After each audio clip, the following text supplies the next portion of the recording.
Saints Bucks, round 3 this Sunday. A lot of folks say it's really tough to beat a team 3 times in a season. It actually happens more often than you might think. It's time to talk Saints football with your host, the one and only Steve Wiley. Okay, this is going to be one for the record books. Brees versus Brady, round 3. Now, Drew Brees has a pretty good record of success in head-to-head matchups with Tom Brady. Although, I think quarterback matchups really get a little overhyped because they're not on the field playing against each other head-to-head. What it comes down to is their offense against our defense and vice versa. Now, the Bucs have an explosive offense. They averaged about 31 points a game, which is what they put up exactly against Washington last week. That being said, they really didn't blow them off the field. It was a 2-point game going into the fourth quarter with a final of 31-23. The Bucs scored 13 points in the fourth quarter. That tells me they wore the Washington defense down. Brady passed for 381 yards. Leonard Fournette rushed for 93. And as a team, they rushed for, 120-something yards or so. All right, so the Bucs like to throw the ball deep. And despite the fact that he's the oldest starting quarterback in the NFL, Brady still has the arm for it. But here's the thing about bombs away offense, the vertical passing game. You got to give those receivers time to get downfield. And the Bucs have had an awful lot of trouble protecting Brady from the Saints' pass rush. In the 2 previous games, the Saints dumped him 8 times. Okay? Here's what this is going to come. Oh, and by the way, Trey Hendrickson practiced Wednesday.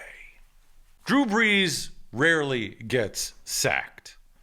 You can blitz him off the corners and he will eat your lunch all day long. If you want to get to Brees, you got to bring pressure up the middle. The Bears couldn't do that last week. The Saints have one of the best offensive lines in the league, if not the best. And they are very good at protecting Drew Brees. A lot of people complaining about what they're calling a dink and dunk offense and saying that Brees can't throw the ball deep anymore. He has proven otherwise in recent weeks. Here's the thing. The quicker you get rid of that ball, the less chance you've got of getting sacked. Remember Joe Montana? He made a career out of the short passing game. In the NFL, everything's about speed. The Saints are fast. They're athletic. To win a football game in the NFL, to win consistently in the NFL, you have got to control the line of scrimmage. As I just mentioned, Saints right now, they've got one of the best offensive lines in the game, maybe the best. Defensively, they are better than the team that won Super Bowl 44. They have a much better defensive front, and they have an excellent secondary. Now, defensively, they dominated the Bucs in the first 2 matchups. I'm not sure I expect that to happen this week. The Saints are favored by 3, and, we discussed the betting thing, the betting line, and I've told you before, I don't bet these games. I don't. I'm not a gambler. I don't have that in my blood. But I love poring over the numbers. I love looking at statistics. I love to do the research. And the betting line is always interesting. Anyway, Saints are favored by 3. If I was a gambler, I would take that. The over-under on this thing's 52. I would take that. I think the Saints are going to win a close game. Thank you for joining us for Steve Wiley's Saints Minute.